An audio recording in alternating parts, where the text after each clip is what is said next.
I'm Dr. Anthony Harper here, blessed to be with Dr. Jerome Corsi. Thank you, Dr. Corsi, for joining me on very crucial issues I know that you're concerned about. You have a website regarding election concerns. And what is that website? It's gods5stones.com. And that's G-O-D, there's no apostrophe, G-O-D-S, five, you spell out five, F-I-V-E, and stones is plural, so gods5stones.com. It's, of course, a reference to the five smooth stones that David picked up from the brook when he was going to go after Goliath. And so the whole reference is we want to get the right five stones to go after the people here who are trying to destroy election integrity. Well, I know it's a real concern for a lot of evangelical Christians, as well as many others, many other Americans, about election integrity. Recently, I was reading and watching a video by Marjorie Taylor Greene, Congresswoman from Georgia, and so I'm concerned that problems still exist with election integrity, and hasn't been fully resolved. Well, that was a very disturbing report that came out that she said that from Whitfield County in Georgia, the Dominion machines are reportedly flipping votes. And this is the kind of thing that was reported in 2020. And I think these are seriously important reports that need to be investigated before elections are certified.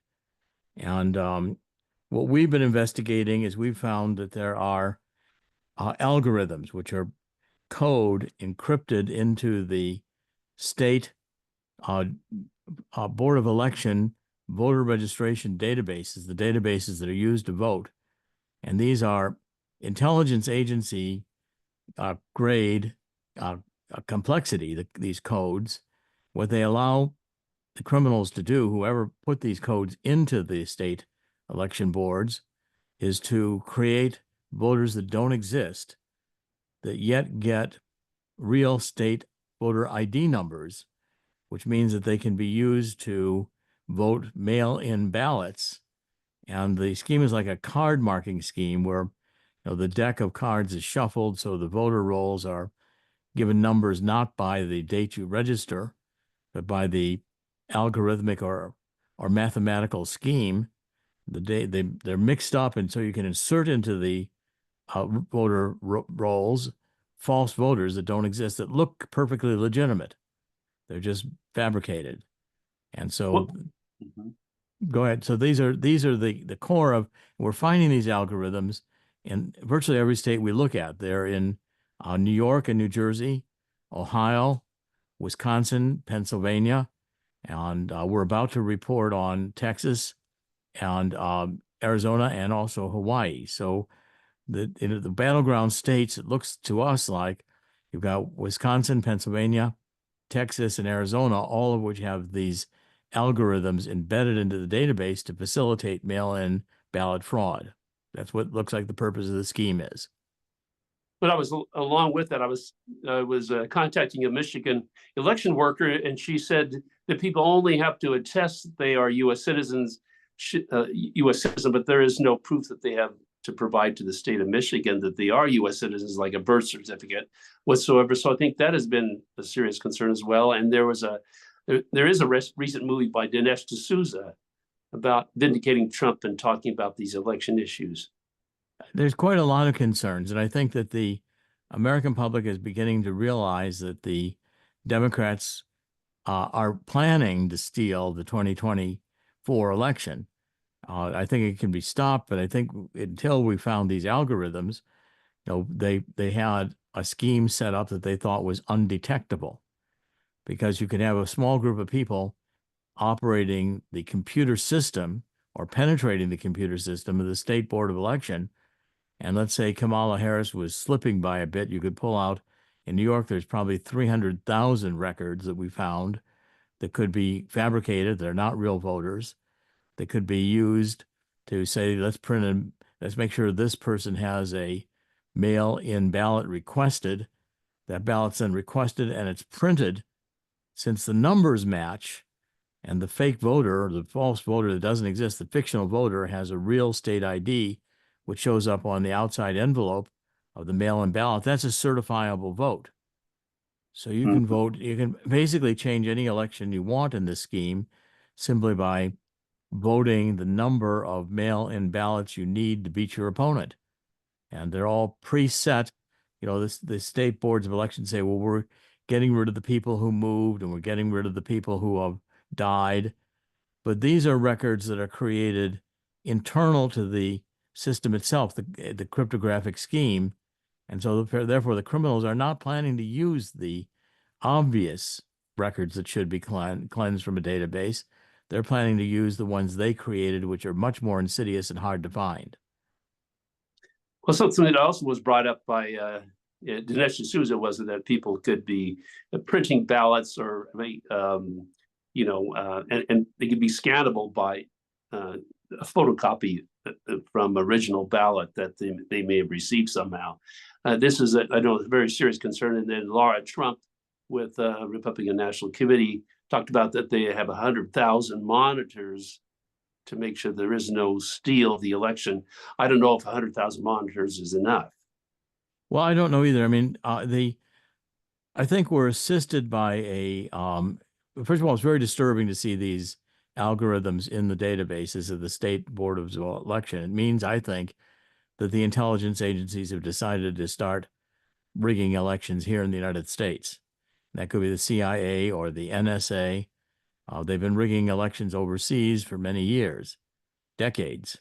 And now I think when these algorithms are being found, and they're very similar in nature, they're not identical in the mathematics, but they're similar in nature, they are operating to perpetuate fraud in the mail-in ballot system. And whoever controls the algorithms is really in control of the elections. I could say, do you want Kamala Harris to win by 1% or 3% or 5%? Do you want it to be ahead all day long or surge at the end of the day? Would you like to see us end the balloting today and end the counting, and then tomorrow morning we produce enough ballots for her to win, mail-in ballots? I mean, it's really an explanation of many things that were observed in 2020, and we're trying to prevent that from happening again today. I know that you have a big interest in this issue. From your background, you have a Ph.D. in political science from Harvard University. That's right. And I've been doing election data since the 1960s, even when I was an undergraduate at Case Western Reserve in Cleveland, Ohio. My political science professors would get contracts to work with the news stations. We'd go downtown in Cleveland to WJW and Euclid Avenue, and they would be predicting the elections. I'd be working the mathematics. And, you could tell by a candidate and where their constituency was. If they didn't draw so many votes from a precinct in this nature or that nature, you could tell if they were in trouble or they were going on to victory. So I've been working with election data for decades. And this is the first time I've seen this kind of a elaborate coding system. I mean, these are quite intricate. If you take a look at gods5stones.com, you'll see Andrew Paquette's papers. He's the computer genius who first cracked the code of the cryptographic scheme in the New York State database. Did that 2 years ago. And he's the one who discovered this. What I've been doing is trying to explain it and get it out there to the American people and create God's Five Stones as a 501c3 that we can deposit all the information where you have time to read it and study it. But this is, I think, one of the more important findings ever in election history, because this is an inside job. Whoever did this had to have access to the State Board of Election computers and had to have the funding and the intelligence to go in there and surreptitiously place these codes in the database. It's quite an intricate operation. This is not, some kid with his father's computer in the garage. This is a highly sophisticated professional operation, and it's been in the state databases. Dr. Paquette found they've been there since 2007. So you begin to wonder how many state elections, how many people are in U.S. Congress or in the Senate that were elected by the algorithms, not by the voters. And I don't know, but it's certainly now a legitimate question to ask and find out. It seems like there's often a demonization of people that question the election integrity, and the courts are not upholding any, support any evidence or even listen to any evidence from my understanding. What is your response to people that would say that, and the courts that would say, oh, there's nothing legitimate to these concerns? Well, I think the problem has been that the court cases so far have been contesting an election that was certified. And the courts are not going to take a case on an election that was certified without there being a big hurdle of proof to have standing. What we're suggesting, and there is a court case that has come out on September 27th, which is very important, just recently. It's with the U.S. District Court for the state of Arizona, and the decision was rendered by Judge Michael Liberty. And what this case involved was the 2022 midterm election in Arizona. Cochise County in Arizona refused to certify the election because they thought the computer machines were flipping votes and changing votes. They wanted to do a hand count of the ballots. And the Secretary of State, Adrian Fontes, prohibited them. So in this case, American Encore, that's ENCORE, versus Adrian Fontes, FONTES, U.S. District Court, District of Arizona, September 27th. He ruled that, in fact, what the Secretary of State did was, because Cochise County wouldn't certify the election, he had written a manual that said that he gave them only a certain amount of time to certify the election. Then he could ignore them, canvass the other counties, and certify the election for the state. And that's what Fontes did. He certified the state, excluding Cochise County. And what Judge Liberty did is Judge Liberty said that violated the 14th Amendment, the franchise of the voters, the right to vote in Cochise County was denied by this decision. And so therefore the justice said you cannot refuse, you can't ignore that a county supervisors want to question an election. Now, what this does is it empowers the state supervisors over elections, any of them, any one supervisor anywhere in the country, because this is a district court case. It's precedential and all across the country. Any one supervisor who thinks an election in their county was illegal or was somehow or other fraudulent can refuse to certify. And that can then demand an investigation prior to the certification being rendered. So now you've got an election that's not yet certified, and you don't need a court necessarily to force the investigation. Secretary of State could order it, the county could order it, and the investigation could be the mail-in ballots to say, let's check and see if the signatures match the signatures on registration. Let's see if the signatures are legitimate or the right person signed for the person who was the voter. Let's go out and canvass some of these mail-in ballots and see if there is a person at this address that has a right to vote. I mean, you could basically stop a lot of the election fraud by having the supervisors fail to certify an election. And what we're doing with exposing the algorithms is trying to explain to everybody, it's like a magician's trick. A magician's trick is only interesting if you don't know how it was done. But once you know how it's done, it's no longer a trick. You can see how the magician actually pulled it off. It's not magic. So therefore, the signs of this fraud are very obvious. The candidate that they want to win, like Kamala Harris, who's doing terrible in the polls, in terms of who to likability, although they do boost her up in the polls, lying, saying that she's got great. I'll cover that in a minute. But the point is, if the sign is that she suddenly starts surging, and then the narrative is she caught on and she started to surge. And then, or if they stop the vote, what they do is they come back, and the next day they have enough ballots where she's on top of the whole of Trump. She goes on to victory. So these are, when you see these signs going, you can suspect that the mail-in ballots are being fraudulently used, and that's a legitimate question before the election is certified.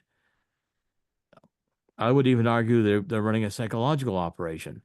The Democrats knew that Biden, after the debate with Trump, had no chance of being convincing that he had popularity in comparison to Trump's. So the Democrats basically pulled a coup d'etat. They had Barack Obama and Nancy Pelosi come and explain to Joe Biden he was not going to be the candidate. They put Kamala Harris in as the candidate. She was not made candidate by any normal primary process. And so therefore she, who has been tremendously unpopular, she hasn't won any presidential primary ever. She didn't do well in 2020. And again, she's not particularly, you see the interview with Bret Baier of Fox News, she's barely coherent. She's a radical Maoist, and she's got a very questionable history in politics. And yet they say now she's surging in the polls. They're starting, again, the intelligence agencies, which I think are behind this scheme, are then influencing the mainstream media with their narrative to make it possible to steal the election credibly for Kamala Harris. I just think it's failing. And I think Kamala Harris is maybe one of the worst candidates I've ever seen in my life, especially combined with Waltz, and the American people aren't buying it. And I think that this is one of the weaknesses in what the Democrats are trying to do this year. But the solutions are several: to expose the fraud in advance so that when it begins to happen, we have signs of it.